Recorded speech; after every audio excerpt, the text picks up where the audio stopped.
Hey guys, tonight we begin with the grim, dangerous and not so glamorous world of medieval assassins. Those shadowy figures who crept through castle halls and darkened alleys to change history with a blade and a whisper. While Hollywood makes them look cool, the truth is, being a medieval assassin seriously sucked. So before you get comfortable, take a moment to like the video and subscribe, but only if you genuinely enjoy what I do here. And let me know in the comments where you're tuning in from and what time it is for you. It's always fascinating to see who's joining us from around the world. Now, dim the lights, maybe turn on a fan for that soft background hum, and let's ease into tonight's journey together.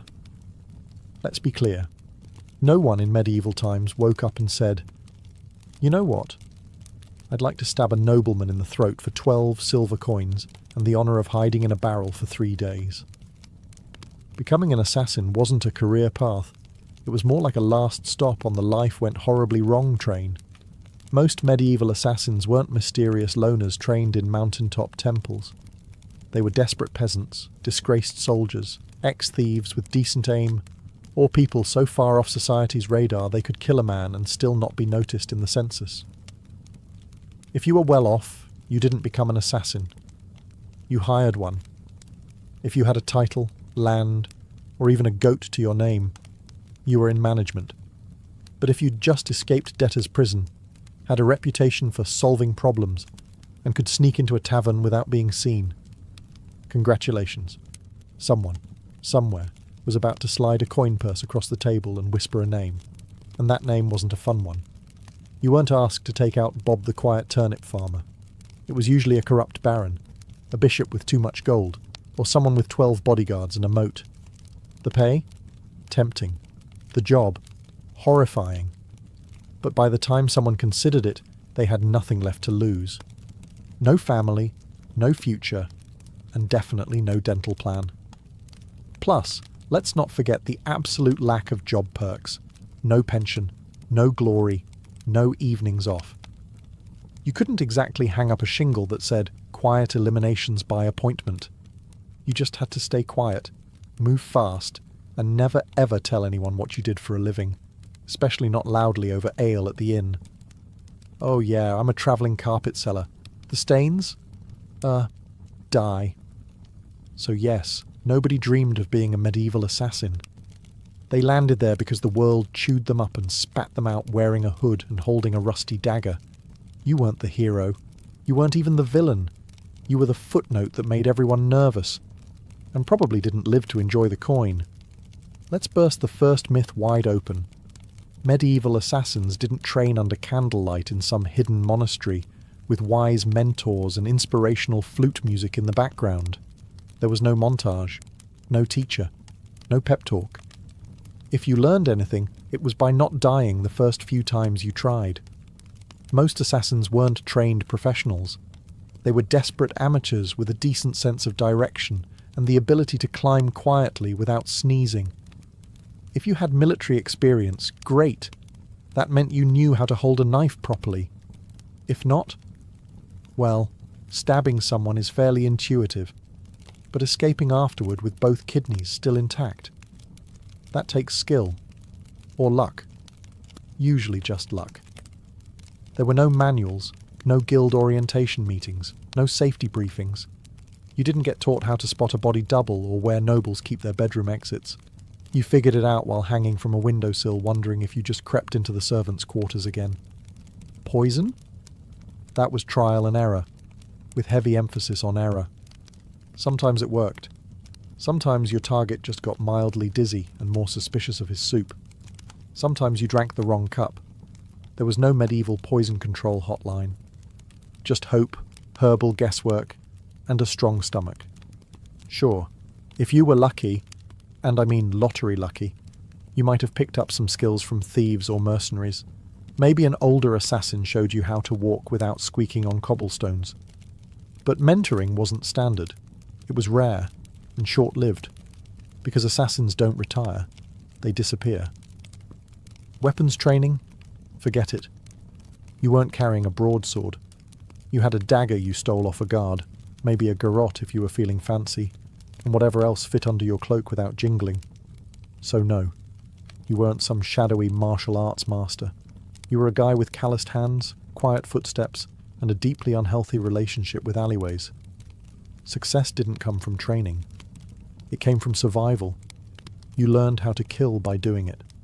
Quickly, sloppily, then vanishing before anyone could sketch your face and tack it to a church door. In short, your education was brutal, practical, and offered zero graduation ceremonies. Just bruises, bloodstains, and the creeping realization that you were very much on your own. Let's talk about why you became an assassin in the first place. Coin. Cold, heavy, jangly, deliciously spendable coin. The promise of it is what got you into this. But the reality, you got paid in lies. When someone hires an assassin, they don't want a long-term relationship. They want a one-time service, no paperwork, and ideally no witnesses, including you. They offer you a pouch of silver, half now, half when the job is done. That's if they're feeling generous. But here's the thing.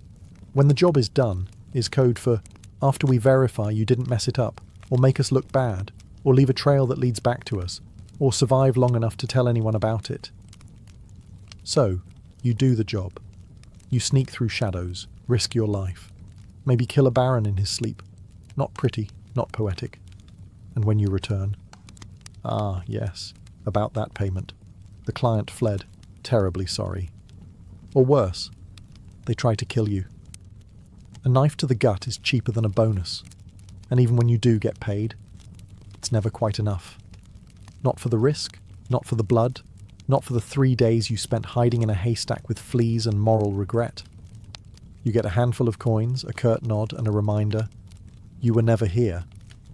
Also, fun fact, some contracts were fake, political traps. You'd be told to assassinate someone dangerous, only to find out it was a decoy with guards waiting.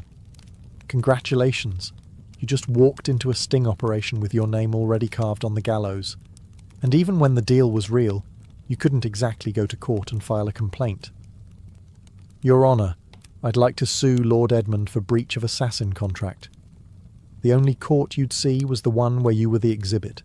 So you learned to take what you could, demand payment up front, and trust absolutely no one. Not even the greasy little scribe who swore this job would change your life. It did, mostly by shortening it. Being an assassin meant living on broken promises and vanishing before they broke you. So you've taken the job. You've been lied to about the pay. You're probably going to die. Now let's talk gear. Forget the fantasy novels and sneaky video games. There were no retractable wrist blades, smoke bombs, enchanted daggers, or crossbows that folded neatly into your boot. Your toolkit consisted of whatever you could steal, sharpen, or hide beneath a tattered cloak without clanking. If you were lucky, and I mean found a gold coin in a dead man's shoe, lucky, you had a good dagger. Not ornate, not curved like a dragon's tooth, just sharp, hopefully rust-free, and ideally one that didn't smell like the last guy you stabbed with it. Poison. It existed, sure, but it wasn't as glamorous as a slow drip into a wine goblet. Most medieval poisons were unpredictable, made from plants, minerals, or toad guts. Some worked instantly. Some took hours. Some made your victim vomit for 2 days and then recover, angrier and now very suspicious of stew. Ropes, occasionally useful. You could strangle, climb, or tie something up with one, but you'd better know how to use it fast, because nothing kills the mood like trying to wrestle someone while muttering, "Wait, which knot goes under again?" Bows. Effective, yes, if you had one, knew how to shoot it, and weren't trying to smuggle it through a palace disguised as a flower arranger. Most assassinations were up close and personal. No time for elegant marksmanship. Just quick, quiet, and hopefully not messy enough to slip in. And you didn't get backups. If your blade bent, broke, or fell down a well, time to improvise. Slate roof tile? Maybe. Rusty nail? Worth a shot. Shoe buckle with intent? Desperate times. You carried your tools hidden in hems, boots, or inside hollowed-out bread if needed, and you kept them close. not for safety, but because in this line of work, your weapon was your best friend, your boss, and your only retirement plan. There were no upgrades, no tinkering with gear between missions. You didn't polish your kit. You prayed it didn't betray you mid-strike. Because in the end, it wasn't the weapon that did the killing. It was you. Alone, poorly equipped, and expected to perform miracles with a spoon and a prayer. Assassins weren't hired to take out random drunks in back alleys. No one paid you to stab Jeff, the sleepy candle maker. Your targets were important. Nobles, bishops, military officers, sometimes even royalty. And those people, they were very hard to kill. First, there were the guards, not one or two, dozens. Armed, armoured, and well-fed. Some guarded the front, some the back. Some just stood there looking intimidating, daring you to blink wrong. You'd spend days memorising patrol patterns, door creaks, and exactly how many stairs it took before the knight with asthma needed a breather. Second, there were walls. Castles didn't have front porches. They had gatehouses, murder holes, and moats full of things that bite. If you didn't fall into the water, you still had to worry about arrow slits and boiling oil. Yes, boiling oil. Your job description included may get flambéed for peeking. Third, there were the servants and staff, the cooks, scribes, and stable boys. One wrong look from you, and they'd be whispering to the guard captain faster than you could say, "I'm just the herbalist." Assassins weren't just fighting swords, they were fighting gossip. And medieval gossip travels at light speed, if it means someone gets to keep their head. And finally, your actual target? Paranoid. Rightfully so. These people were surrounded by backstabbers, relatives with claims to their titles, and 36 people pretending to like them. They didn't eat without a tester. They didn't sleep without 3 locks on the door. Some even slept in decoy beds or rotated rooms like a deadly version of musical chairs. And don't get excited if you hear they're attending a feast. Yes, they'll be drunk, but so will you. And you'll still have to get past the royal guards, 3 dogs, a very alert jester, and 50 witnesses holding tankards. Even getting close to your target could take weeks, posing as a servant, bribing a chambermaid, hiding in barrels. And when the moment finally came, you had one shot. One precise, perfect, non-squeaky, non-bloody, ghost vanish in the night moment. Or you'd become the next public deterrent, swinging from the castle gate with a sign that read, "Nice try." Let's be honest. When you picture a medieval assassin, you probably imagine sleek black robes, leather braces, maybe a mysterious hood billowing in the moonlight. Reality? You looked like a sick goat herder with something to hide. Disguises in the Middle Ages weren't exactly high fashion. You didn't have custom-tailored cloaks or retractable armour. You had whatever you could scavenge. Peasant rags, a monk's robe 2 sizes too big, or the remains of a guard uniform that definitely still smelled like its previous owner. The goal was to blend in, but blending in meant looking like everyone else who hadn't bathed in 2 weeks, limped from old injuries, and had a nervous twitch from malnutrition. You didn't look suspicious because of your cloak. You looked suspicious because you kept adjusting your belt to hide a dagger wrapped in cheesecloth. And forget masks. There were no Guy Fawkes options. Most face coverings just made you look like a leper, which was great for avoiding conversation, but terrible for entering parties. If anyone asked who you were, you had to think fast. "I'm Brother Tobias. I take care of silent prayer and rooftop maintenance." Even assuming you made it past the guards, noble households weren't full of idiots.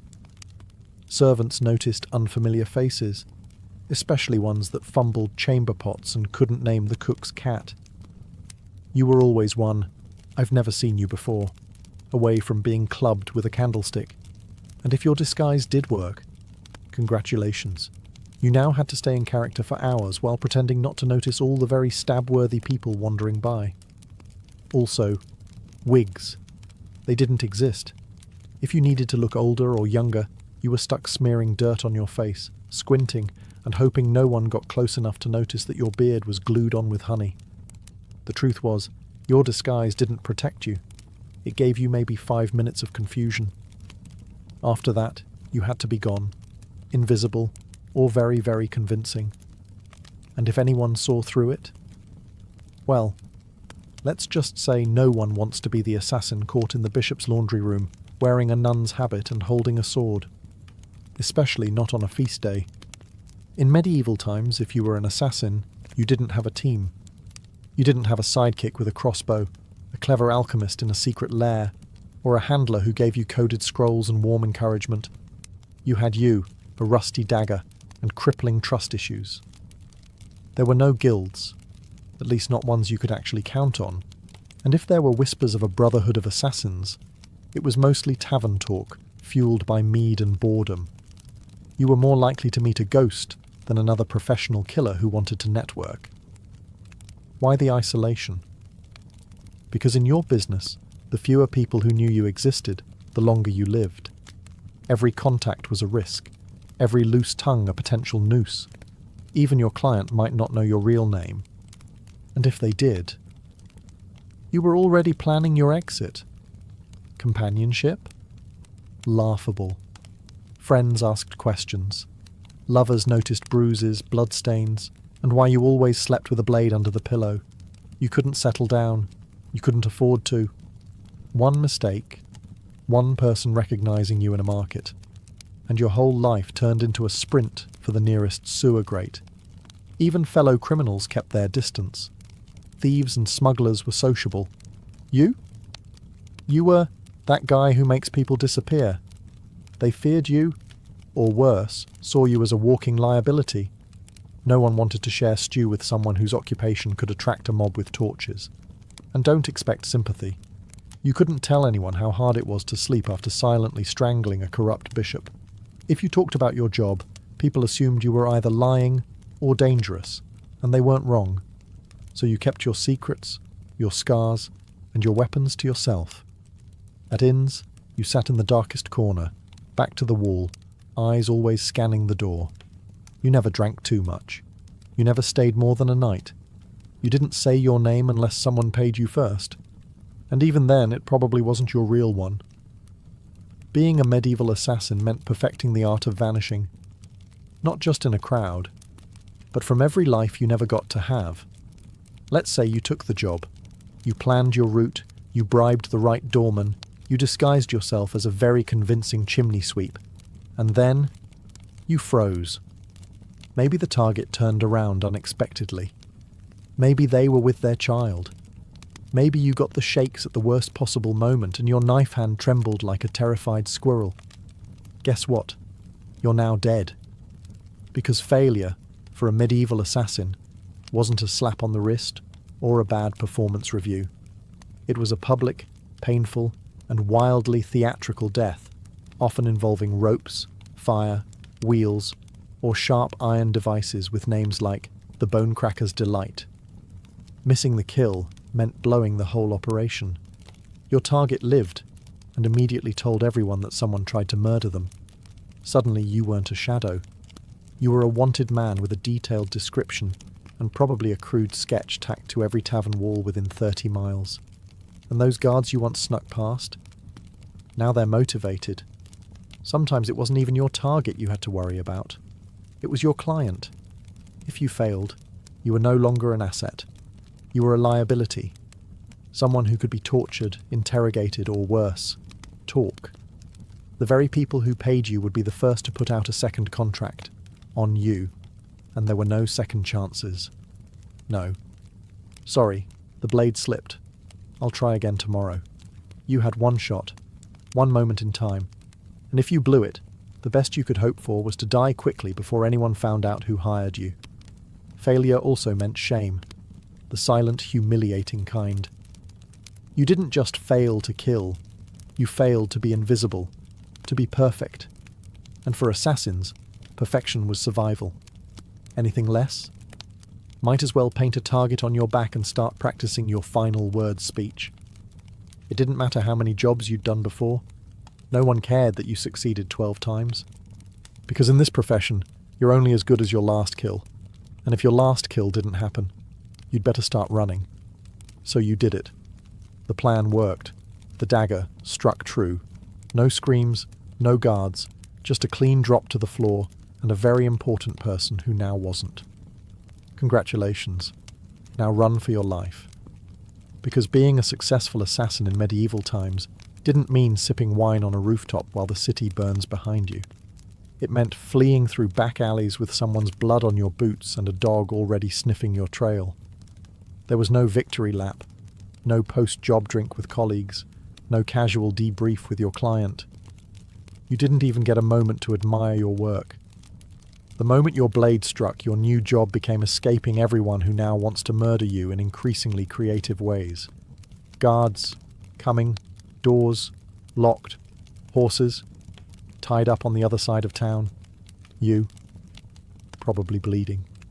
You had to plan your exit before the kill. Routes, disguises, fallback safe houses. Maybe a boatman who owed you a favour, or at least didn't ask questions. Because the city would go on lockdown within minutes. No one wanted a scandal. And lockdown meant closed gates, armed checkpoints, and a dozen angry men with swords who all just received your rough sketch and the phrase, maybe armed and extremely stabby. And let's talk about the client. Assuming they actually planned to pay you, they weren't going to meet you at a cosy tavern with a smile and a thank you card. They'd probably vanish too, because an assassin who just completed a job is the most dangerous person alive. You knew too much. You'd proven you could get into places others couldn't. So even when you succeeded, you walked away with coin in one hand and a giant target on your back. And what did you win? A week of sleeping in haylofts, bribing ferry captains, shaving your beard in the dark, and pretending your name was Brother Lucian as you tried to blend in with monks heading east. Because success didn't mean survival. It meant starting the whole game over. In a new city, under a new name, with even more people looking for you this time. So yes, you made the kill. Now, run like hell. If being a medieval assassin wasn't already miserable enough, poor, hunted, and sleeping in places that smelled like goat, you also had to deal with the wonderfully creative paranoia of the people around you. Because in the Middle Ages, assassins weren't just feared, they were considered cursed. To the average peasant, you weren't just a killer in a hood. You were some unholy creature who whispered to demons and smeared frog guts on your blade under a full moon. Why else would you be able to sneak past guards and vanish in the dark? Logic wasn't exactly popular back then. But superstition? Oh, that was everywhere. Some believed assassins could shapeshift. Others claimed you were invisible unless bathed in holy water. One popular tale suggested assassins made pacts with forest spirits and could breathe death through walls. Imagine walking through a village and hearing a woman mutter, "Don't make eye contact, he might hex the baby." Even your tools were suspect. Carrying a dagger, clearly it was forged in a cursed forge. Using poison, that wasn't chemistry, that was witchcraft, and you probably stirred it with a severed toe under a blood moon. You'd think this fear might help you. After all, people avoided you, right? But the reality was worse. Superstitious mobs don't hesitate. They don't ask questions. They throw stones, set fires, and shout things like, "Burn him before he calls lightning." Your reputation made people overreact. The second someone died unexpectedly, illness, accident, choking on a chicken bone, someone would whisper, "Maybe it was a shadow man. Maybe it was him." You could be hunted just for existing in the same village as a suspicious death. That meant you had to keep moving. Always. Stay too long, and suddenly a priest is ringing a bell while 5 angry farmers hold pitchforks like they've been waiting for this moment their entire lives. And heaven help you if you were caught with anything remotely weird. Dried herbs, strange coins, or even a foreign accent. That's all it took for someone to shout "sorcerer" and light a torch. In a world that believed monsters wore human faces, being too quiet, too clever, or too fast made you a threat. And in medieval logic, threats had to die, quickly, and preferably on fire. Poison, the assassin's weapon of elegance. A quiet kill, no mess, No screaming, no steel on bone, just a sip, a stagger, a sigh. And done. That's the theory. In practice, poisoning someone in the Middle Ages was like trying to win a bar fight with herbal tea and a bad attitude. First off, poisons weren't reliable. You didn't have access to purified cyanide or a neat little pill labelled fast-acting doom. You had plants, mushrooms, minerals, maybe the occasional toad. You had to gather, grind and pray. And even then, it might just give the target a stomachache and a renewed commitment to his anti-assassin guard team. There was no scientific measurement. You didn't dose precisely. You eyeballed it. A pinch too little, and the noble just vomits and cancels dinner. A pinch too much, and you die from exposure before the first course is served. Also, medieval kitchens were chaotic. You couldn't just waltz in and season the soup with nightshade. You had to bribe or impersonate a cook, sneak in while no one was watching, or, worst of all, try to poison a meal that would go through 3 tasters and a dog. Yes, a dog. And if your victim was a noble, they didn't just eat food, they treated it like a military operation. Meals were tasted, blessed, and sniffed by everyone from the steward to the jester. By the time the food hit their plate, it had passed through more security than a royal wedding. Even assuming you did it, you slipped in the poison, it wasn't detected, and the target actually ate it. The next part was wildly unpredictable. Some poisons took hours. Some took days. 1 minute your mark is laughing at a joke, the next he's clutching his stomach and demanding to see his astrologer. And if they survived, guess who they'd blame? Not the cook, not the taster. You, the quiet man with the herbal knowledge and twitchy eyes. So poisoning wasn't efficient. It was risky, slow, and full of variables, none of them in your favour. And if you were caught, you didn't get a quick death. You got interrogated, with tools, until you confessed to poisoning everyone from the Duke to the dog. You'd think that if you successfully changed the course of history by removing a tyrant, sabotaging a royal bloodline, or silencing a political threat, someone would remember your name. Nope. You were an assassin. That meant your name was never meant to be remembered. At best, you were a rumour. Some hooded figure, a foreigner with cold eyes, or the quiet man who never finished his ale. You might have pulled off the most legendary hit of the century, and still ended up as a mysterious death in the official record. In fact, that was the point. Your client didn't want a story. They wanted plausible deniability. The fewer people who knew who did it, the safer they were, and the less likely they were to end up poisoned by their own assassin. So your name was buried the moment the job was done, if you even used a real one. You didn't sign your work. You didn't brag. You didn't keep trophies. You didn't exist outside the moment of the kill. And if someone did know your name, that was a loose end. And in your profession, loose ends had a very short shelf life. And forget about honour. There were no medals for silence. No stone monuments for the man who stopped a war with one dagger in the night. If a noble wanted a statue, they commissioned one for themselves. You got a wooden box, an unmarked grave, or if things went really badly, a head on a spike labelled traitor. Sometimes your name was known only so it could be cursed. You'd become a whispered warning. Don't cross the king. Remember what happened to Lord Ulrich? Yes. And the man who did it? Gone. Like a ghost. That was your legacy. Not fame. Not fear. Just absence. You weren't supposed to leave a mark. You were supposed to vanish. And if you stuck around long enough to be known, that was a fatal mistake. Because in the medieval world, heroes got remembered. Assassins got erased. So you survived. You got the job done. You even managed to get paid. A miracle in itself. Now all you have to do is lay low, keep your head down, and trust that your client will honour the deal and protect your identity. Right? Wrong. Because in the world of medieval assassination, there was one rule even more sacred than don't get caught. Never trust anyone. especially the person paying you. Your client, be they a noble, a merchant, or a bishop with ambition and very loose morals, didn't hire you out of respect. They hired you because they needed something awful done, and you were the sharpest tool in the shadows. Once the job was complete, you became a liability. You knew too much. You knew who wanted who dead, when, why, and possibly how much they were willing to pay for it. That made you dangerous, not just to their enemies, but to them. So what did they do? They ghosted you. They denied they ever met you. Or worse, they sent someone else after you, to clean up, to tie off the contract with something sharper than ink.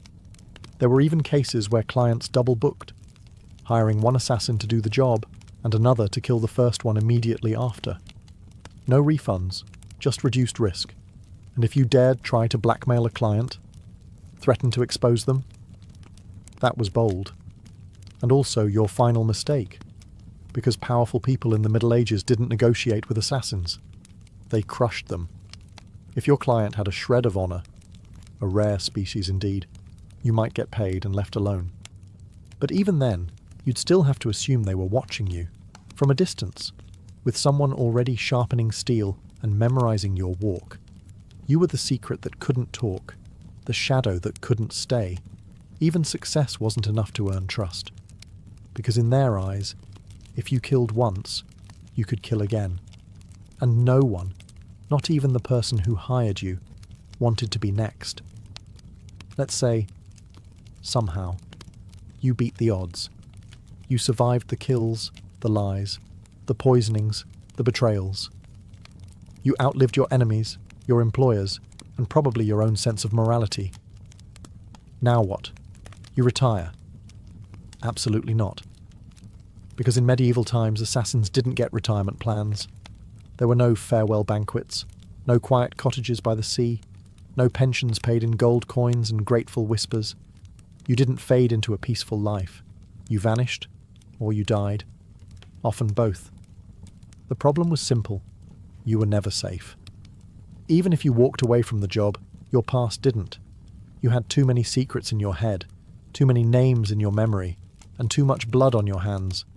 People didn't want you retired. They wanted you forgotten, which usually meant buried.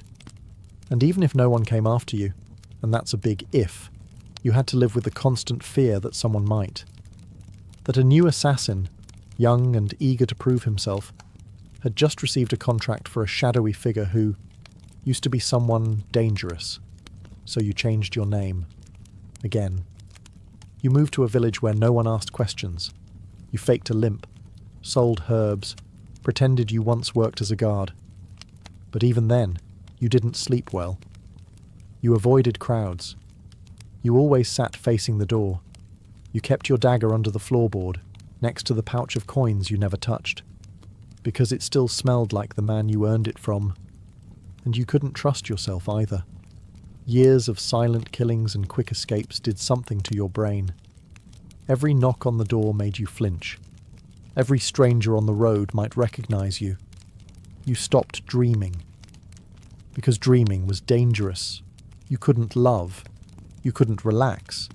You couldn't laugh too loud. You lived like a ghost pretending to be a man. The truth was, there was no endgame for a medieval assassin. Just a slow, cold fade into obscurity, always moving, always watching, until one day you slipped into the dark and no one noticed. And maybe that was the best you could hope for. By now you've probably figured it out. Being a medieval assassin wasn't darkly romantic. It wasn't noble. It wasn't even all that profitable. It was a grim, thankless, short-lived career, wrapped in blood-stained linen and followed by a crowd of people who wanted you dead. You wouldn't last. Not a week. Maybe not even a day. Because you'd start with the wrong assumptions. That you'd be sleek, in control, a whisper in the dark. But what you'd really be is cold, hungry, and one bad guess away from the noose. You'd slip into town, cloak pulled tight, ready for action, only to discover that your target moved locations, the guards are drunk but trigger-happy, And the stable boy you paid for information just sold you out for a mug of ale and a piece of bread.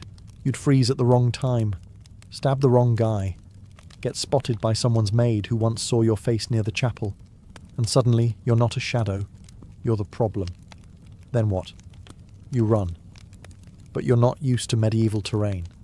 The mud, the uneven cobblestones, the absolutely insane number of loose chickens in the street.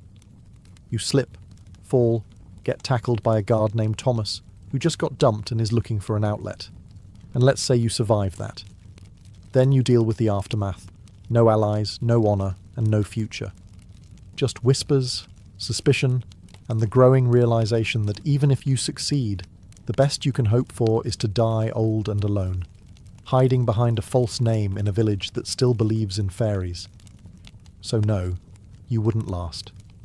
And frankly, you shouldn't try. Because the assassin's life wasn't cool. It was a cruel machine that chewed people up and spat out nothing but shadows. It offered power without peace, and purpose without a place in the world. You didn't make history. You erased yourself from it. And the only thing waiting for you at the end was silence. A silence no one would question. Because no one even remembered you were there in the first place. Before she was the feared Queen of Macedonia, Olympias was known as Myrtale, a Molossian princess from the rugged tribal lands of Epirus. Her people claimed descent from Achilles himself, and whether or not the blood of heroes truly ran in her veins, one thing was certain. This was not a woman born for the sidelines of history. From a young age, Myrtle was steeped in mystery and ritual. Her upbringing was shaped not just by politics, but by prophecy, ecstatic rites, and a reverence for the ancient gods. She wasn't the type of princess who smiled and embroidered tapestries. No, she was drawn to serpents, omens, and the frenzied ceremonies of the cult of Dionysus, where women danced barefoot in the moonlight and called upon the divine in states of trance. Her connection to the gods wasn't performative, it was personal. She didn't merely worship, she embodied. According to ancient sources, likely written by men both terrified and enthralled, she kept sacred snakes in her chambers and even allowed them to coil beside her in bed. Whether this was a literal fact or the kind of slander that powerful women attract like flies, we'll never know. But it stuck. To her allies, it made her divine. To her enemies, it made her dangerous. Her real power began not in a battlefield or throne room, but in the uneasy flicker of torchlight, among the whispers of priestesses and the curling bodies of serpents. She wasn't just a princess. She was a living oracle. A woman touched by something older than politics and colder than steel. So when Philip II of Macedon, brutal, brilliant, and famously horny, arrived at the island of Samothrace for a religious initiation, he didn't just meet a beautiful princess. He met a mystery he couldn't resist. Their marriage wasn't just a political alliance. It was a collision of prophecy and power. And from the very beginning, it was full of omens. Some said lightning struck the sky on their wedding night. Others claimed Olympias dreamed of a thunderbolt entering her womb. All of it would become legend. But one thing is certain. The union of Olympias and Philip didn't just create a child. It created Alexander the Great. And she intended to shape his destiny from the very first breath. Olympia's marriage to Philip II was not the fairy tale one might expect for a queen who would one day birth an empire. From the beginning, it was a combustible mix of prophecy, pride, and paranoia. Philip, ruthless, charismatic, and already collecting wives like trophies, married Olympias around 357 BCE. She was likely just a teenager, but she wasn't naive. She saw in Philip a man whose ambition matched her own, and perhaps even a divine match for her spiritual destiny. Macedon wasn't exactly an easy kingdom to walk into. It was a land of iron and ambition, where kings were killed by cousins and brothers, turned into rivals overnight. But Olympias, the priestess of Epirus, walked in with her head held high and eyes already on the crown. Their marriage was rocky from the start. Philip, for all his political genius, was not built for monogamy. He would go on to marry multiple women, often for alliances, always for power. But Olympias wasn't one to sit quietly in the shadows. She held her own court, maintained her own alliances, and was known to turn to oracles and rites to divine her future, and perhaps Philip's fate. Then came the birth of Alexander. Even that was wrapped in celestial drama. Legends say Olympias dreamed that a thunderbolt struck her womb, and that flames danced around her child without burning him. Philip reportedly had a vision of sealing his wife's womb with a lion. Yes, a literal lion. Whether they believed these visions or invented them, they certainly acted as if Alexander was destined to rule not just a kingdom, but the world. But even as the child was celebrated, cracks in the royal marriage deepened. Olympias resented Philip's other wives, especially his Macedonian bride Cleopatra Eurydice, whom he married later in life. This was more than a domestic issue. It was a threat. Cleopatra was Macedonian-born, and any son she bore would be purer in the eyes of the local nobility. A direct threat to Alexander's future. Olympias saw it clearly. The palace wasn't just a home, it was a battlefield, and she would use every snake, dream, ritual, and whisper she had to make sure her son wasn't just remembered, but crowned. She was no longer Myrtle. She was Olympias now, and no one would take her son's throne without facing her wrath. By the time Alexander was a teenager, the Macedonian palace in Pella had become a war zone of veiled insults, political maneuvering, and bitter rivalries. Olympias wasn't just fighting for influence, she was fighting for survival. She knew that the court was filled with snakes, but she was the one who taught them how to bite. Philip II had begun to distance himself from her. He was campaigning more, drinking more, and, perhaps worst of all, listening more to his Macedonian advisors.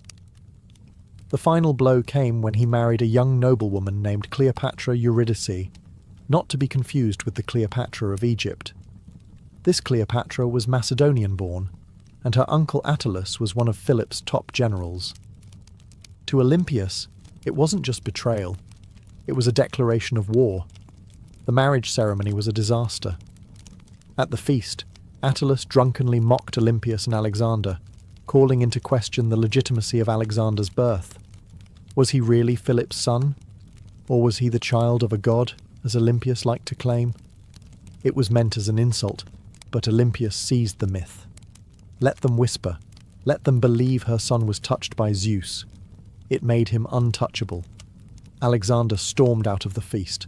Olympias left Macedon entirely, retreating to Epirus. But her exile was not defeat. It was strategy. In her homeland, she was still royalty. She could gather support, whisper in ears, and watch as Philip's palace began to rot from within. She didn't need to be physically present to be dangerous. Then came the shockwave. Philip was assassinated at his daughter's wedding, just as he was about to invade Persia, just as he was on the verge of crowning himself not just king of Macedon, but potential emperor of the known world. The question that echoed through every marble corridor and torchlit hall was the same. Who did it? Was it Pausanias, the jilted bodyguard who carried out the act? Was it the result of court intrigue? Was it Alexander himself? Or, whisper it softly, was it Olympias? No one could prove it. No one dared. But many believed it. After all, within days, Cleopatra Eurydice and her newborn child were dead. Murdered, some say, by Olympias herself. The serpent had returned to the palace. And now, nothing stood between her son and the throne. With Philip dead and Macedon in mourning, or confusion, Olympias made her move. While others scrambled to understand the chaos, she acted, swiftly, brutally, decisively. First, Cleopatra Eurydice, the young Macedonian queen and rival wife, was eliminated.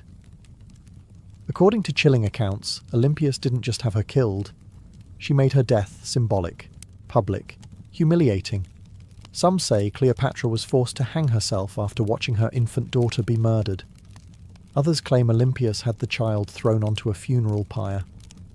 What's agreed upon is this: no mercy was shown. Olympias understood what many mothers in ancient courts refused to accept. In a royal palace, mercy is a liability.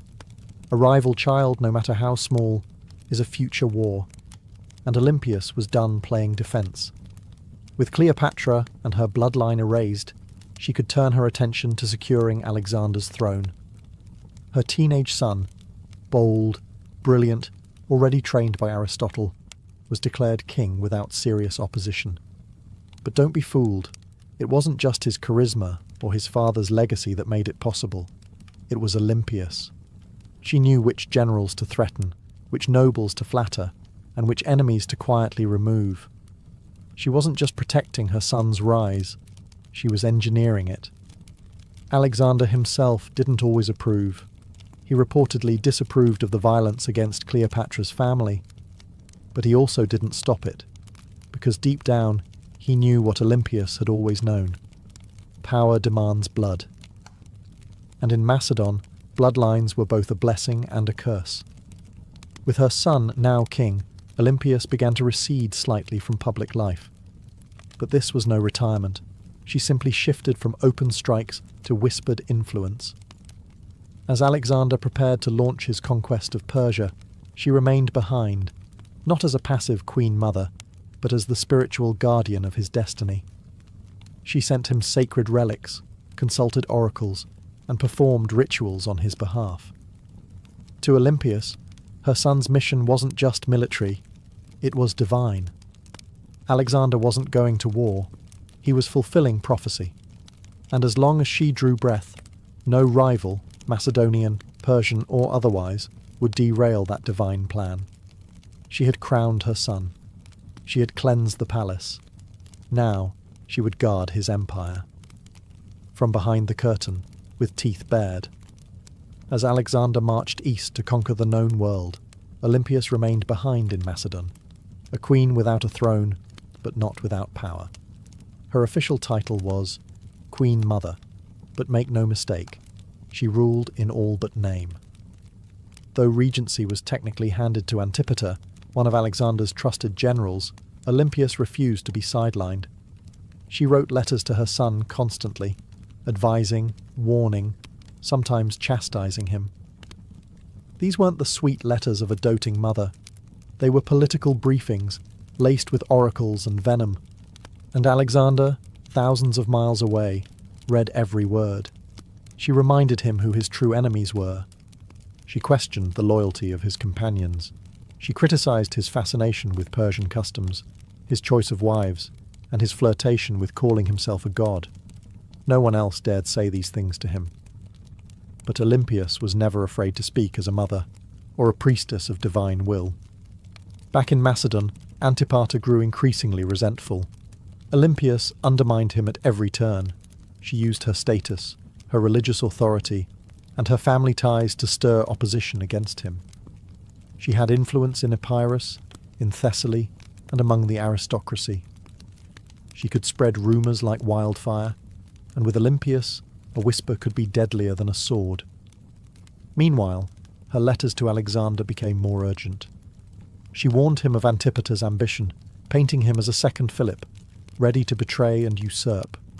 Whether she truly believed it or simply feared losing her grip, she kept pressing her son to act. Alexander, however, hesitated. He needed Antipater to keep order in Greece while he fought in Asia. And so, the rift between mother and general widened. Olympias watched. She waited. But beneath her religious robes and maternal concern, she was growing impatient. She hadn't endured years of palace warfare to be ruled over by an old soldier. As Alexander's empire stretched from the Aegean to India, Olympias saw cracks forming. He was taking on too much, trusting too many foreign advisors, and drifting away from the mother and the gods that made him. She believed his victories came from divine favour, and from her. And if he forgot that, well, Olympias knew how to remind kings who they really were, even if that king was her own son. When news of Alexander's death in Babylon reached Macedon in 323 BCE, it didn't arrive like a trumpet, it arrived like a dagger. For Olympias, it wasn't just the loss of a son. It was the collapse of a world she had spent decades building. Her boy, the divine storm she had prophesied, raised, unleashed, was gone. And he'd left behind no clear heir, no single successor, only chaos. The mighty empire he carved out was already fracturing.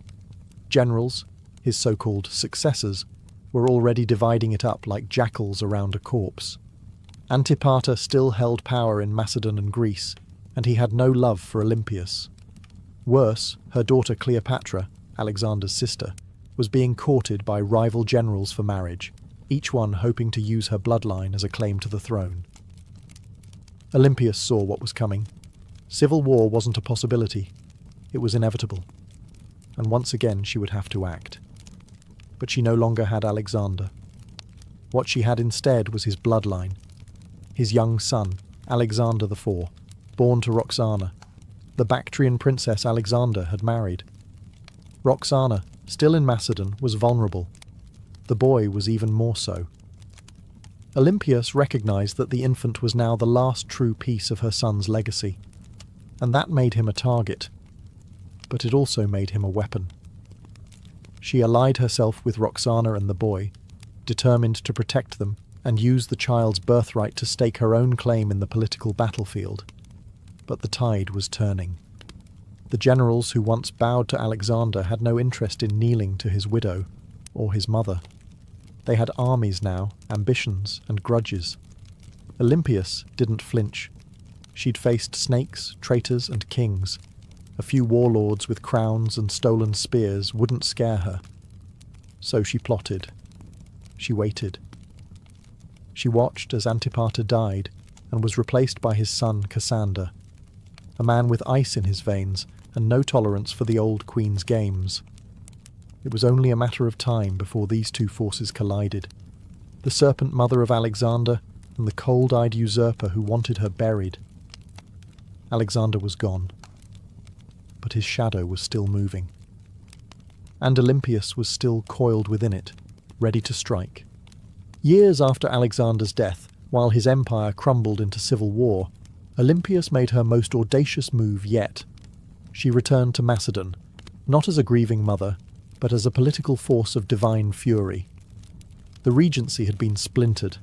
Cassander, the son of her old enemy Antipater, was seizing power, and Roxana, along with young Alexander IV, was effectively imprisoned. Olympias saw the writing on the wall. If she did not act now, her grandson would vanish like a shadow at dusk. So she made a deal with Polyperchon, an aging general who still held a flicker of legitimate authority.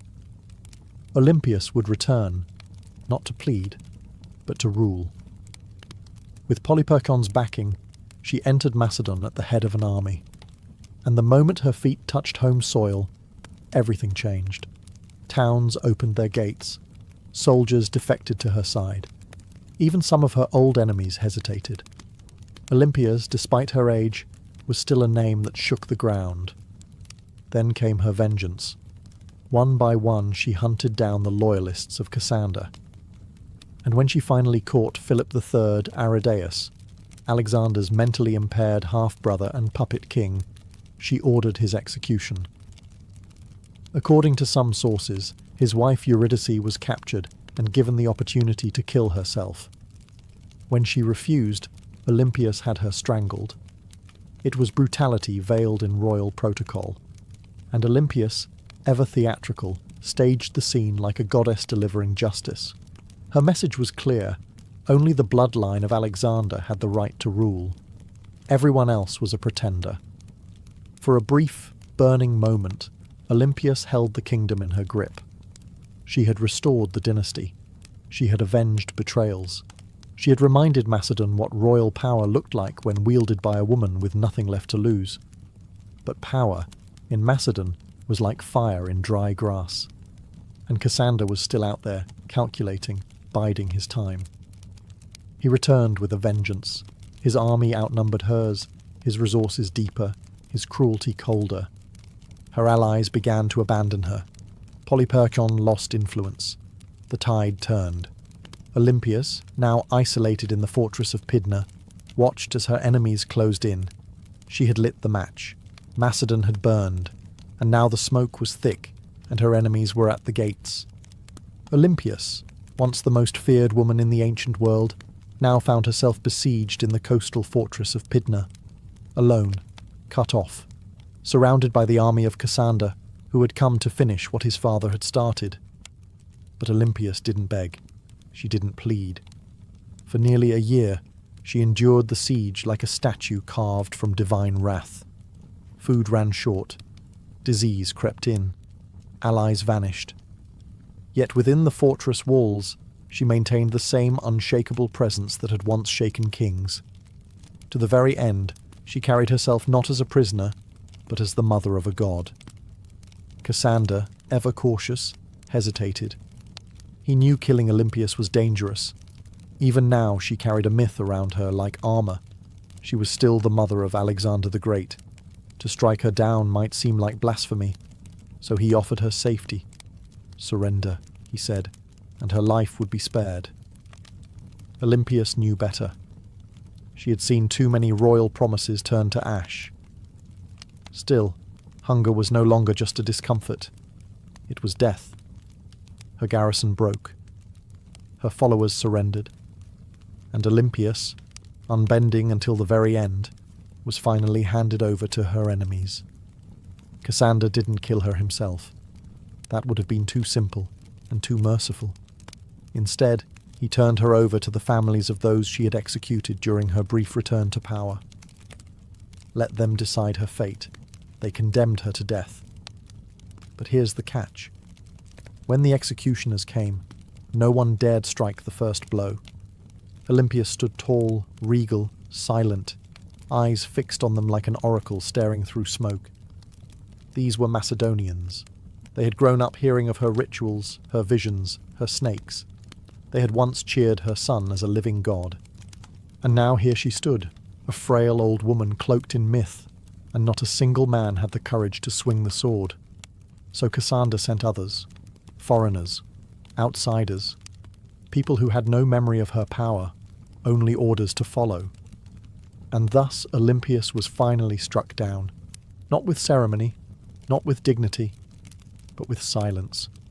Her death marked the end of Alexander's bloodline in any meaningful power, and with it, the final ember of an empire founded on divine ambition was snuffed out. But even in death, Olympias left behind a shadow, and history would never forget the Serpent Queen. Olympias died not on a throne but in the dust, unarmed, abandoned, and executed by the very people she once ruled. But history is strange. It does not always favour the ones who die in silk sheets. Sometimes it remembers those who went down hissing. And Olympias was never meant for quiet history. In life, she had wielded motherhood like a sword and prophecy like a shield. She wasn't just the mother of Alexander the Great. She was one of the architects of his rise. Without her, there is no myth of the divine child, no rituals whispering of thunderbolts and lions, no ruthless purging of rivals that cleared the path for a teenage king to rule the known world. Olympias didn't just give birth to an empire, she defended it with claws. Yet even among the ancient world's most ruthless dynasts, Olympias stands apart. She didn't command armies in the field like Cleopatra, or ride into battle like Boudicca. Her battlefield was subtler and colder. It was a world of poison goblets, political marriages, priestesses, and oracles. She understood the power of fear, and even more importantly, she understood the power of belief. She made people believe her son was divine, and she may have believed it herself. Her enemies branded her a murderer, a witch, a manipulator, and they weren't wrong. Olympias was all those things, and more. She was the product of a brutal world that respected cunning far more than kindness, and she learned early that mercy was a luxury queens couldn't afford. In the centuries that followed, she was both vilified and mythologized. Some called her a villain, others a visionary. But no historian, ancient or modern, could call her irrelevant. She haunted the legacy of Alexander like a phantom, always in the background, always just behind the curtain, and maybe that's exactly where she belonged. Not as a tragic mother or a footnote in a king's story, but as a story unto herself. The woman who wrapped herself in prophecy, slept beside snakes, and outlived gods. Olympia's bones turned to dust long ago, but her legend endures. In every tale of ruthless queens, in every whisper of blood-born destiny, in every empire built on myth, she is still there, coiled in the dark, waiting. On the sun-bleached island of Crete, just a few miles south of the modern city of Heraklion, lies a ruin that feels more like a dream than a real place.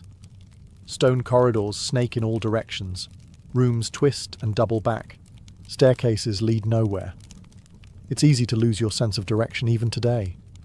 This place is Knossos, the heart of Minoan civilization, and the supposed inspiration for one of the most enduring myths in human history, the labyrinth of the Minotaur. But before there was a legend, there was a palace unlike any other. Built around 1900 BCE and expanded over centuries, Knossos wasn't just a royal residence, it was an entire city under one roof. Covering nearly 150,000 square feet, it featured over 1,000 rooms, light wells, storage magazines, shrines, workshops, and what may have been the first flushing toilets in history. It had running water, multi-story apartments, and an intricate system of air circulation. This wasn't a primitive fortress, it was an architectural masterpiece. To modern archaeologists, Knossos looks like organized chaos. To ancient visitors, it probably felt like magic. The man who brought Knossos into modern awareness was British archaeologist Arthur Evans. In the early 1900s, Evans excavated the site and quickly became convinced that this was the origin of the Greek labyrinth myth. The layout was disorienting, the architecture deeply symbolic, and everywhere he turned, he found motifs of bulls, painted on walls, carved into stone, or sculpted into tiny golden charms. The bull, after all, was sacred to the Minoans. Evans even went so far as to name the civilization after the mythic king Minos. Whether Minos was real or not, his legend became inseparable from the ruins. But here's the twist. No one's found a literal labyrinth. No underground maze, no prison chambers, no half-man monster. What we have instead is something far more mysterious. A city designed in loops, wings and layers, deliberately difficult to navigate. And the deeper you go, the more the lines between history and mythology blur. So the question remains, was the Minotaur born from these walls, or was the palace itself the monster? Knossos may not give up its answers easily, but it's very good at making us ask the right questions. The myth is as famous as the ruin. A monstrous half-man, half-bull, trapped in a labyrinth so complex that no one who entered ever found their way out. Only Theseus, the Athenian hero, managed to kill the beast and escape, thanks to a ball of thread and the cunning of Princess Ariadne. But where did this story come from? And why a labyrinth? The earliest versions of the myth speak of King Minos, the powerful ruler of Crete, who demanded tribute from Athens in the form of 7 boys and 7 girls each year. These unfortunate souls were fed to the Minotaur, a creature born from divine punishment and shame. The Minotaur, locked in an underground maze, symbolized the dark underbelly of power, something savage hidden behind grandeur. To ancient Greeks, Crete had long been a land of wealth, mystery, and fear. Its seafaring people, the Minoans, were seen as both elegant and alien. Their rituals involved bull leaping, their artwork depicted strange gods, and their palaces were unlike anything on the mainland. To a visiting Greek from 1000 BCE, Knossos might have felt like another world. The bull itself was sacred in Minoan culture. Frescoes show young men and women vaulting over charging bulls in ritual displays. Horns of consecration, stylized bull horns, appear on rooftops and altars. Combine this with a palace that feels like a maze, and the ingredients for a legend begin to stir. But what if the Minotaur wasn't just a monster? What if it was a metaphor? Some scholars believe the tale reflects a memory of Cretan dominance over the Aegean, a time when Athens truly did pay tribute to a stronger, stranger power. The labyrinth could symbolize the political entrapment of weaker states, and the Minotaur, the raw, terrifying force behind Minoan rule. Others argue it's more psychological, the labyrinth as the unconscious mind, the Minotaur as our hidden urges, and Theseus, the hero, walking bravely into the darkness, guided only by the thread of memory. Still, the myth remains tangled with Knossos. The palace is the closest thing we've ever found to a real labyrinth. No monster, no Ariadne. But perhaps something deeper. Not just a myth echoing through history, but a history that was asking to become myth. Long before Athens raised its marble temples or Sparta sharpened its spears, there was the Minoan civilization, one of the earliest advanced societies in Europe. They ruled not through conquest, but through trade, art, and what seems like an almost supernatural command of architecture. At the heart of their power stood Knossos, a palace that wasn't just a seat of royalty, it was a hub of culture, ritual, and economy. The Minoans flourished from around 2600 to 1400 BCE. Based on Crete, they developed a sprawling trade network that reached Egypt, Mesopotamia, the Levant, and even the distant shores of Spain. Their ships cut through the Mediterranean like silent arrows, ferrying pottery, saffron, bronze, and luxury goods. They didn't build vast armies. They built relationships, and that, more than weapons, made them rich. What's most striking about Minoan culture is how different it was from their later Greek successors. Their artwork celebrated nature, animals, and flowing human movement, not war or divine punishment. Frescoes show dancers, dolphins, and athletes vaulting over bulls. Even their goddesses are different. Powerful, bare-breasted figures often holding snakes, symbols of fertility, transformation, or protection. At the centre of it all was Knossos, not a fortress on a hill, but a complex in a fertile valley. It had no massive defensive walls, suggesting the Minoans either felt secure on their island, or projected enough power to make defence unnecessary. Their confidence was architectural. Multi-storey buildings, colonnaded courtyards, and advanced plumbing systems hinted at a society far ahead of its time. And yet, for all their sophistication, the Minoans left behind no deciphered written records. Their primary script, Linear A, remains unreadable to this day. We don't know what they called themselves. We don't know what their kings believed, what prayers they spoke, or what truly happened behind the walls of Knossos. All we have are their ruins, their art, and their influence, absorbed later by the Mycenaeans and echoed in Greek myths. The Minoans were not just builders of palaces, they were architects of mystery.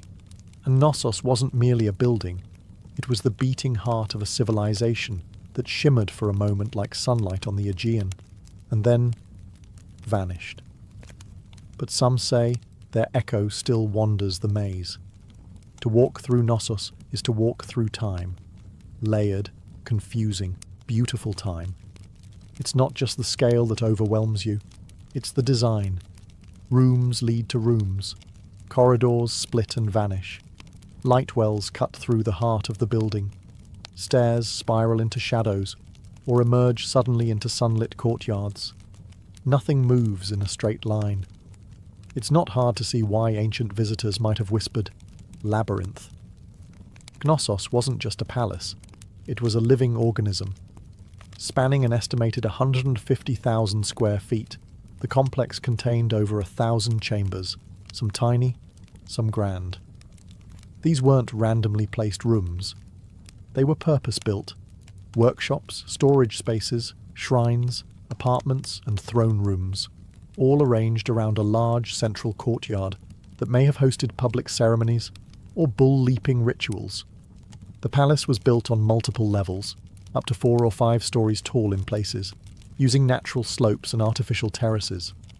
To navigate it without getting lost, you'd need memory, instinct, or a thread like Theseus. And yet, this apparent chaos hides a remarkable intelligence. The Minoans mastered passive ventilation, cooling rooms through air shafts and open stairwells. They funneled rainwater through clay pipes and had toilets that flushed long before Rome made it fashionable. One of the most iconic areas is the so-called throne room, named for the alabaster chair built into the wall, flanked by benches. Around it are frescoes of griffins, mythical guardians. Was this the seat of a priest-king? A goddess's chamber? A sacred court? No one knows for certain. And the walls, they speak in colour. Vibrant frescoes show dolphins swimming above bathtubs, women in elegant flounced skirts with bare chests, youths leaping bulls mid-air. The art wasn't just decoration, it was identity. Fluid, natural, deeply connected to earth and sea. Still, the deeper you go, the more Knossos begins to disorient. Some parts seem intentionally complex, like they were designed to confuse. Maybe that's the root of the labyrinth legend. Not a prison for monsters, but a palace that felt alive. A building that invited awe, ritual, and just a touch of fear. No locked doors, no mythical beasts. Just a place built to make you question where you were and what was waiting around the next corner. Knossos wasn't just an administrative centre or royal residence. It was a place of worship, an architectural expression of the Minoan soul, steeped in ritual, myth, and divine mystery. Unlike later Greek temples, there are no towering columns to Zeus or marble shrines to Athena. Instead, the spiritual world of Knossos is more subtle, woven into the fabric of the building itself. Shrines hide in corners. Pillars rise like sacred sentinels. Horns, stylized, carved, symbolic, appear on rooftops and altars. Everywhere you look, the bull motif dominates, suggesting a powerful connection between worship, the natural world, and this revered animal. The Minoans didn't seem to fear the bull. They celebrated it. The famous bull-leaping fresco in Knossos isn't just athletic art. It may depict a religious rite. Young men and women vaulting over a charging bull, locked in a dance of danger and grace. It wasn't sport. It was sacred theatre, possibly an offering to the gods, or a symbolic triumph over chaos. Then, there are the snake goddesses. Discovered in storerooms beneath the palace, the snake goddess figurines are among the most iconic Minoan artifacts. Bare-breasted, arms raised, with serpents coiled in their hands or around their bodies, these figures radiate power. They are not submissive idols. They are guardians of the household, fertility, and perhaps life itself. To the Minoans, snakes symbolized renewal, rebirth, and mystery, creatures of both earth and underworld. The rooms where these objects were found hint at household shrines or ritual spaces, quiet, sacred corners hidden among the palace's bustling heart. Combined with the frescoes, the horns, the altars, and the labyrinthine corridors, the entire complex begins to feel like a ritual machine, a structure built not just for living, but for connecting with the divine. There is no centralized temple at Knossos because the palace itself was a temple. Its layout, art, and design were all part of a spiritual worldview where boundaries between sacred and secular didn't exist. This was a place where myth was architecture, where a corridor could become a passage to the gods, and where every echo in the stone chambers may have once been a whispered prayer. Knossos didn't just house people, it housed gods. For centuries, Knossos stood as a beacon of prosperity, innovation, and cultural sophistication. But then, something happened. Something sudden. Something no one can fully explain. By around 1400 BCE, the palace was abandoned, the frescoes left to fade, and the Minoan civilization that once ruled the seas had vanished like mist over the Aegean. So, what happened? Theories abound. Some point to nature.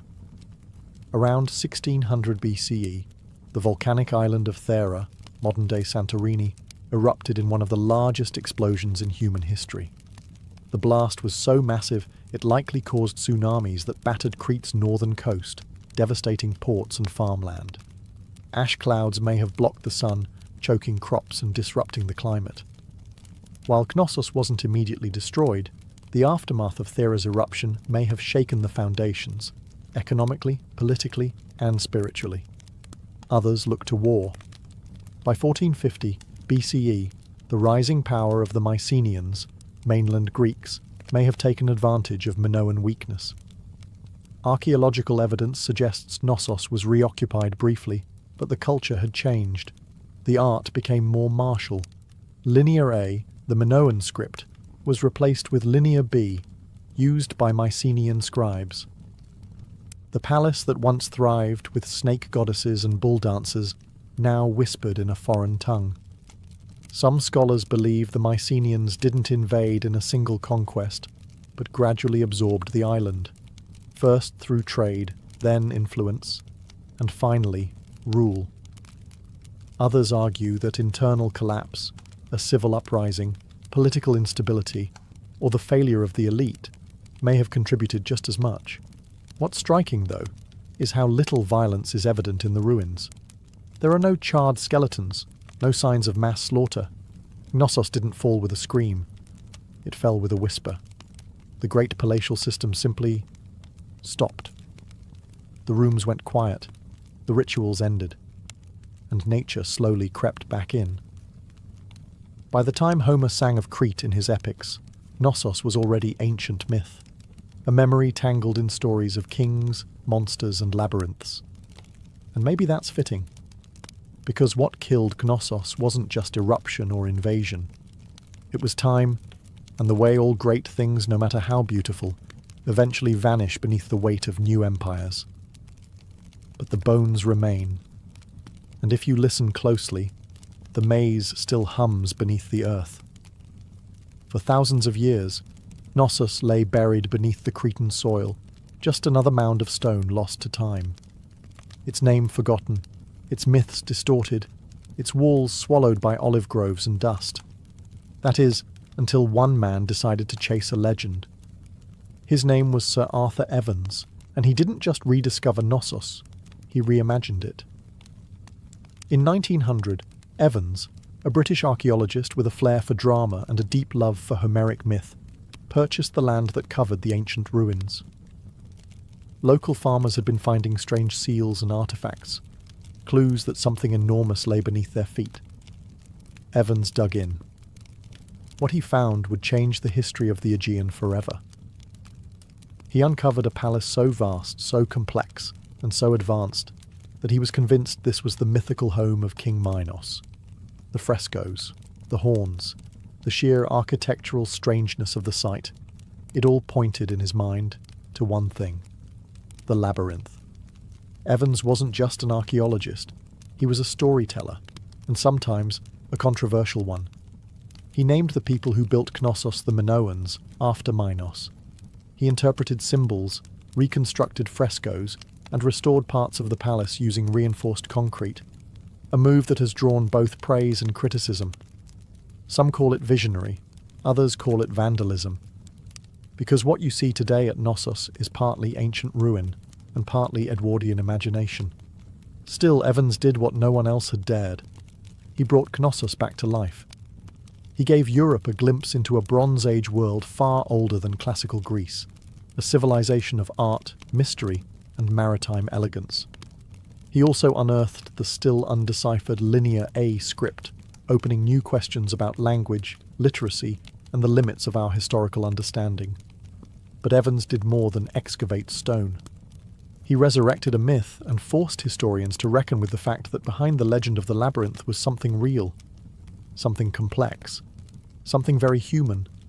A palace that felt like a maze, a civilization that slipped into shadow, and a man who peeled back the earth, only to discover a story far stranger and more beautiful than he had imagined. Knossos had slept for 3,000 years. Evans rang the bell that woke it up. Walk through Knossos, and you're not just walking through architecture, you're walking through a language of symbols. Frescoes, carvings, patterns, they're everywhere. But the Minoans didn't leave us a Rosetta Stone. Their primary script, Linear A, remains undeciphered. So instead of reading their thoughts, we must see them, painted across plaster, carved into walls and hidden in patterns. What exactly were they trying to say? The art of Knossos is unlike anything in the ancient world. There's no obsession with warfare, no rows of kings or battle-hardened heroes. Instead, we find nature, leaping dolphins, blooming lilies, birds in flight, and sacred bulls. The humans are lithe, elegant, and often dancing or performing rituals. Even in scenes that suggest danger, there's rhythm and beauty. The Minoans weren't chronicling conquests. They were celebrating life, cycles, and possibly cosmic order. The most iconic symbol, though, is the double axe, or labris. Found throughout Knossos, in shrines, on frescoes, even etched into stones, the double axe is believed to be a religious symbol, possibly tied to female divinity or celestial cycles. Some suggest the very word labyrinth might derive from labrise, making the labyrinth not a maze at all, but a house of the double axe, a sacred space, not a trap. Then there are the horns of consecration, stylized bull horns placed atop walls and altars. These may have been religious markers, separating sacred space from the mundane. Combined with frequent depictions of bulls and bull-leaping rituals, it's clear the animal had deep spiritual significance. Whether it represented nature, fertility, chaos, or a divine presence, no one agrees. But the bull is everywhere. Even the layout of Knossos may have symbolic meaning. Some archaeologists believe it was built not just for function, but to mirror celestial or seasonal patterns. Its winding corridors and nested rooms could represent a journey. Through life, through death, through the underworld. A spiritual maze, not a physical prison. But without a deciphered script, every theory walks a thin line between insight and imagination. The Minoans spoke in symbols, not stories, and so we're left to interpret. What is Knossos saying? We hear the rhythms, we see the images, but the meaning? That remains just out of reach, like a thread unravelling into myth. Knossos is a ruin, yes, but it doesn't feel dead. Walk its corridors today and you'll sense something humming just beneath the surface. Not ghosts, not gods, but echoes of myths, of lives, of questions that refuse to go away. Thousands of years after its fall, Knossos still holds us in its maze. Tourists wander its halls, archaeologists dig for answers, and writers spin new tales inspired by its shadow. The Minotaur may be myth, but the feeling of the labyrinth is real. We don't know who ruled Knossos. We don't know the names of its kings, queens, or priests. We don't know the prayers they whispered, or the laws they lived by, but we know they loved beauty. We know they worshipped nature. We know they understood balance between architecture and art, between ritual and reality, and we know they were the first. Before the Parthenon, before Rome, before the Hebrew temples or the Persian palaces, there was Knossos, a palace that was also a city that was also a temple that may have also been a story, because perhaps that's what the labyrinth really is, not a prison, not a puzzle, but a narrative carved in stone, a myth in architectural form. The legend of the Minotaur didn't arise from nothing. It came from this place, from the confusion of its corridors, the reverence of its bull rituals, and the awe it inspired in generations who tried to make sense of it. The Greeks turned it into a story, we turned it into archaeology, but at its core, Knossos has always been both. Today, we can walk its ruins in broad daylight. We can take photos, draw maps, and even reconstruct its frescoes. But the mystery hasn't vanished. The line between fact and legend still shimmers, like heat over stone. Maybe that's why Knossos endures, because it doesn't give us all the answers. It reminds us that sometimes history isn't meant to be solved, it's meant to be felt. And Knossos, ancient, tangled, half-remembered, isn't just a place on a map. It's a question, one that leads us deeper with every step. And like Theseus, we're all still following the thread. Ancient engineers knew exactly what they were doing. The earliest rams were handheld. Teams of soldiers simply lifted a tree trunk and smashed it against enemy defences like frenzied lumberjacks. But over time, the battering ram evolved. Engineers realised that mounting the ram inside a wheeled frame, often with a roof to protect the crew from arrows and boiling oil, turned it from a tool into a weapon of terror. The Assyrians, masters of siege warfare, turned rams into psychological weapons.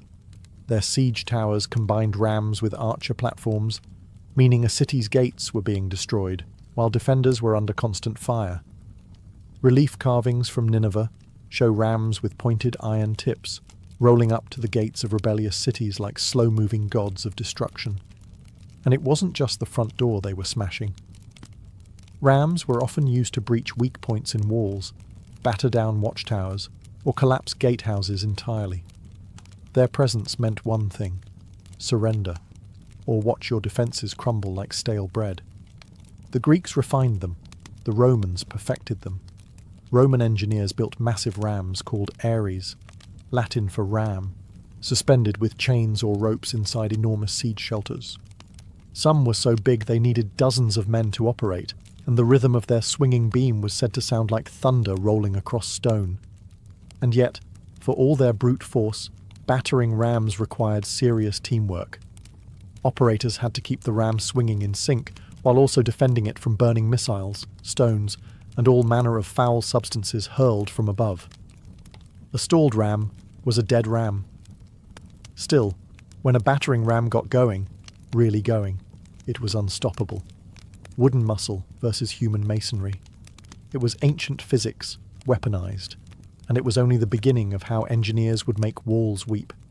If the battering ram was the brute, the catapult was the tactician. Where rams smashed close up, catapults attacked from a distance, launching not just stones, but psychological dread. They were the first real artillery pieces in military history, and they revolutionized siege warfare by weaponizing physics in ways that felt almost magical to the enemy. The earliest catapults emerged from the Greek world around the 4th century BCE, a product of brilliant minds who wanted to add range and momentum to warfare. Dionysius I of Syracuse, a tyrant with a taste for cutting-edge violence, commissioned the first torsion-powered catapults, devices that used twisted bundles of sinew or hair as tension springs. These weren't slingshots for giants. They were precise instruments of siege terror. The genius lay in their mechanics. Engineers figured out that by twisting ropes tightly, often made from animal sinew, they could store enormous amounts of potential energy. When released, this force could hurl stones, javelins, or even flaming projectiles hundreds of meters. The two main types evolved quickly: the ballista, which launched massive bolts like a giant crossbow, and the stone-throwing catapult, which lobbed boulders over walls or directly at fortifications. Then came the Roman engineers, who never met a Greek idea they couldn't improve. They built catapults that could be broken down, packed onto carts, and reassembled on site, portable siege engines for professional armies.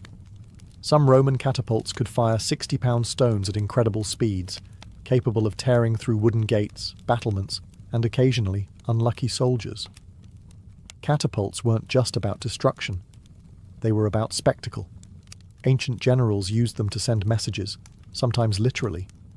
Corpses were launched over walls to spread disease and fear. Severed heads were lobbed into besieged cities to shatter morale. In one chilling case, diseased bodies were fired into enemy territory as an early form of biological warfare. But catapults had their flaws. They were heavy, required skilled crews, and could be rendered useless by bad terrain. Still, when set up properly, they could batter a city into submission from a safe distance. And for the first time in history, cities realized their thick stone walls didn't just need to withstand a ram, they had to survive the skies. Because now, destruction came flying. If the catapult was clever, the trebuchet was majestic. Towering, creaking, and terrifying, it was the undisputed king of medieval siege warfare. When one appeared on the battlefield, it wasn't just a weapon, it was a statement. It said, "Your walls mean nothing." Unlike its tension-powered cousins, the trebuchet relied on gravity. At its core was a simple principle: a long swinging arm mounted on a sturdy frame, with a heavy counterweight on one end and a sling on the other.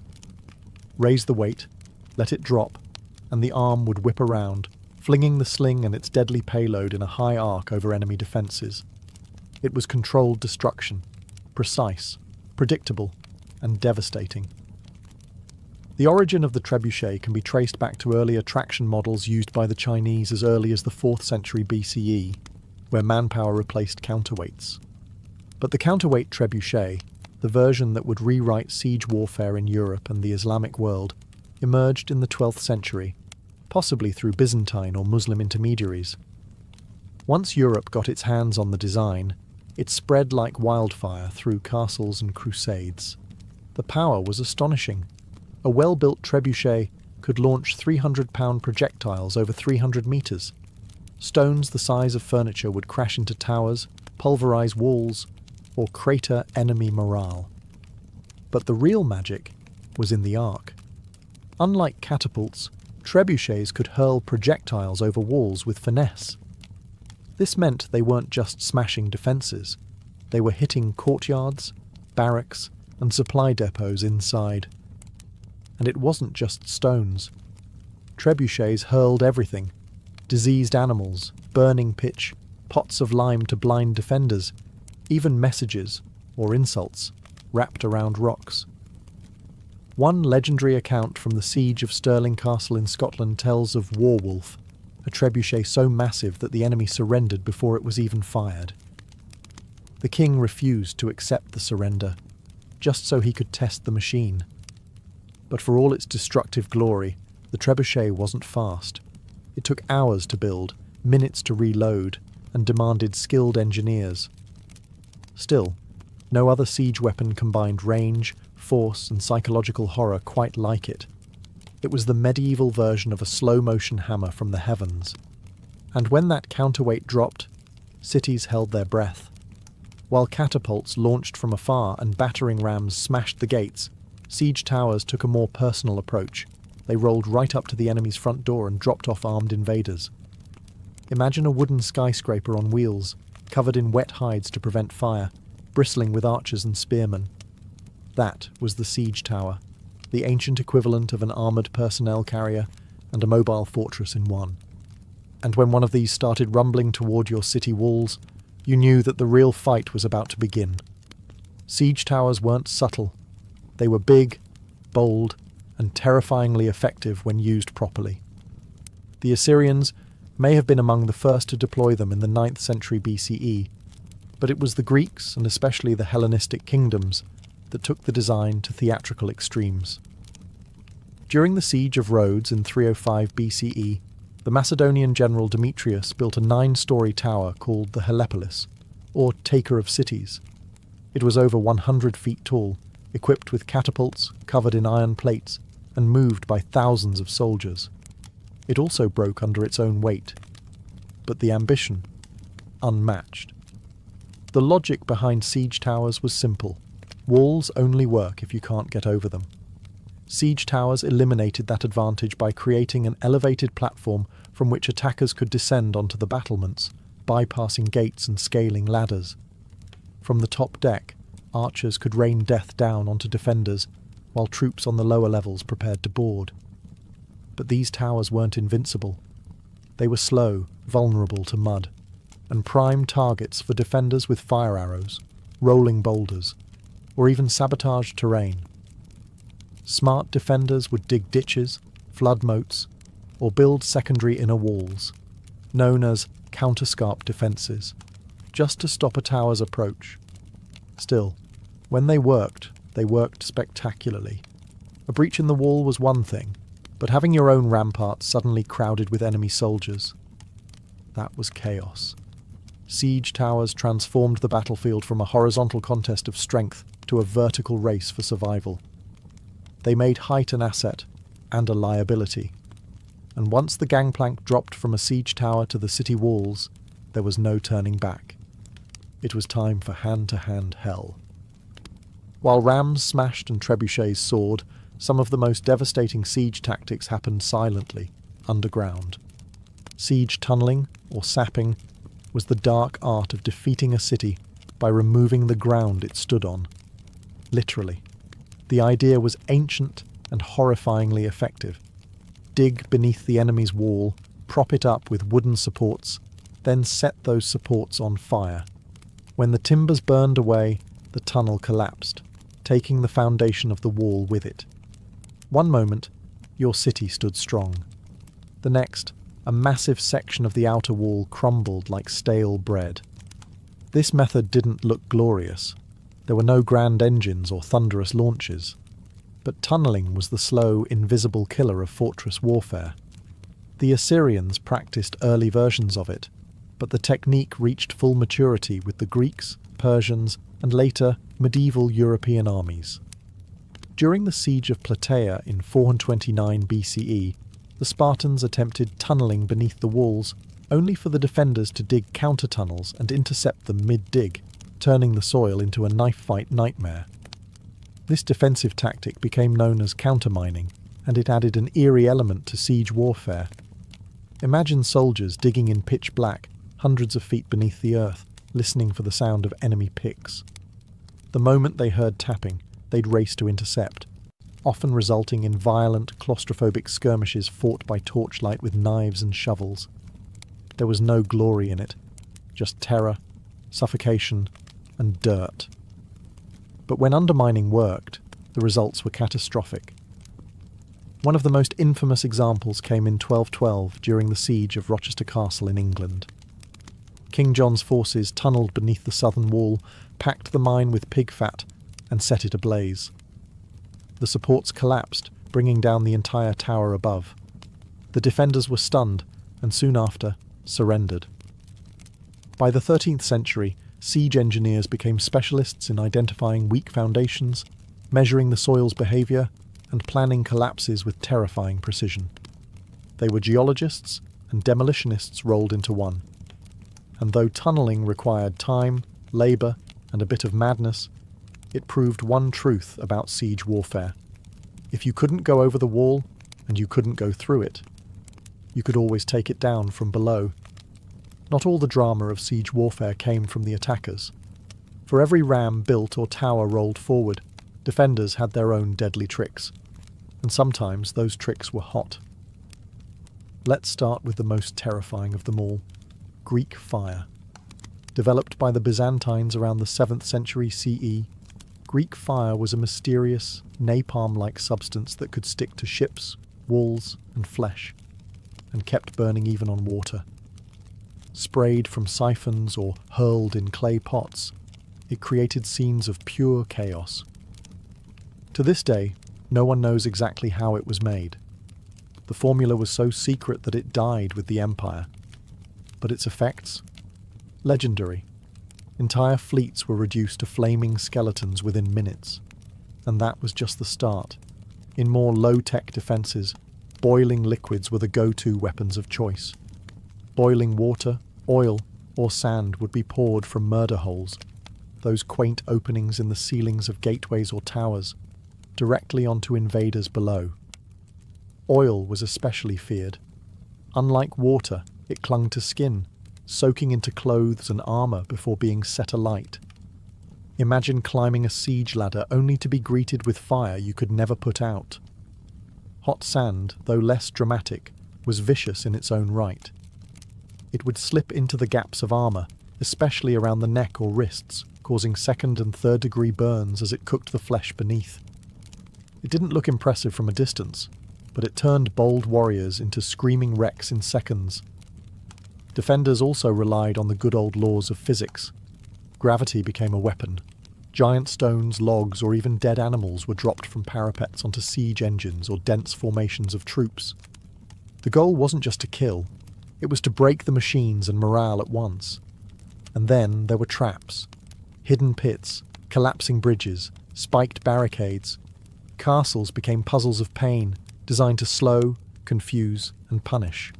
All of this served one purpose: delay.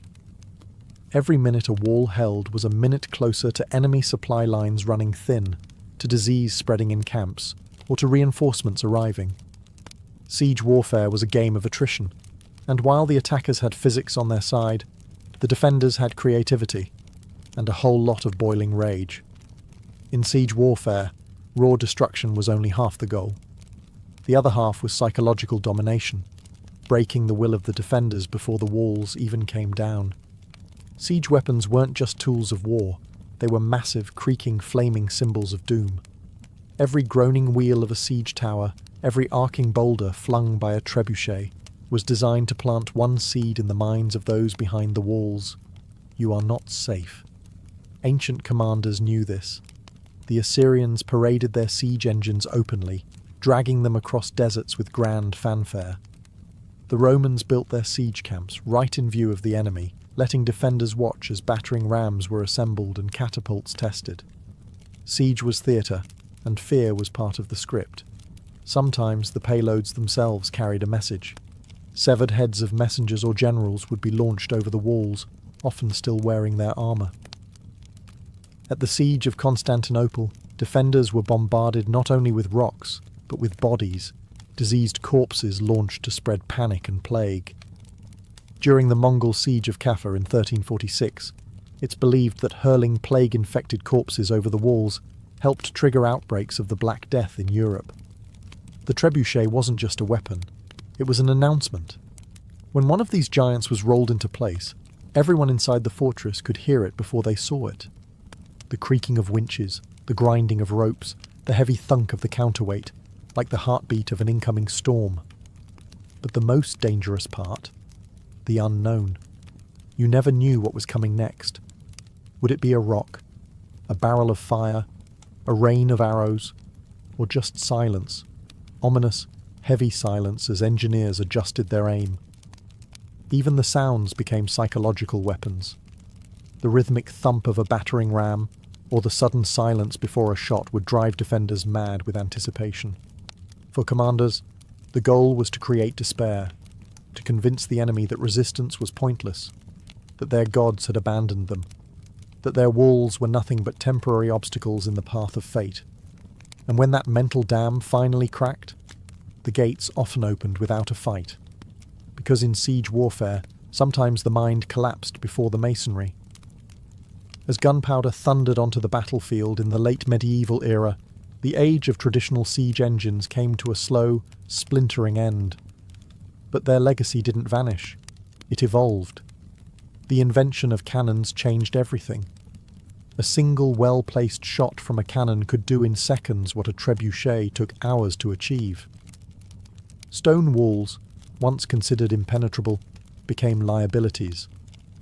By the 15th century, the great castles of Europe were crumbling not from undermining or fire, but from iron balls crashing through their parapets. Siege warfare had entered its next phase, explosive, brutal, and deafening. And yet, the principles laid down by ancient siege engineers never disappeared. Modern artillery still owes a debt to the catapult and trebuchet. Every ballistic missile and long-range howitzer is just a high-tech descendant of the same question. How do you break what's meant to be unbreakable from a distance?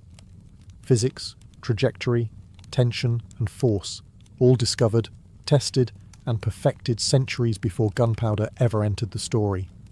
Even military psychology today, shock and awe, overwhelming firepower, visible dominance, has its roots in ancient siege tactics.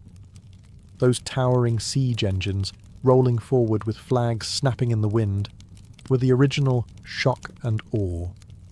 They weren't just about breaching a wall, they were about breaking the spirit of a city. You can still see their legacy etched into the ruins of ancient cities. At Masada, where Roman siege ramps still scar the desert. At Constantinople, where layers of walls stood for 1,000 years against every machine imaginable, until cannon fire finally brought them down. At castles across Europe, where round towers and angled bastions tell the story of a world constantly redesigning itself to survive the next siege. And today, even in a world of drones and satellite-guided missiles, siege warfare hasn't vanished. It's just gone digital. Cities are still surrounded, defenders are still isolated, walls are now firewalls, blockades, or even media blackouts. But the soul of the siege remains the same. Someone wants in, someone wants to keep them out, and both are willing to wait, build, and break to win. The battering rams are gone, the trebuchets are museum pieces, but the spirit of siege warfare, it's as alive and as destructive as ever.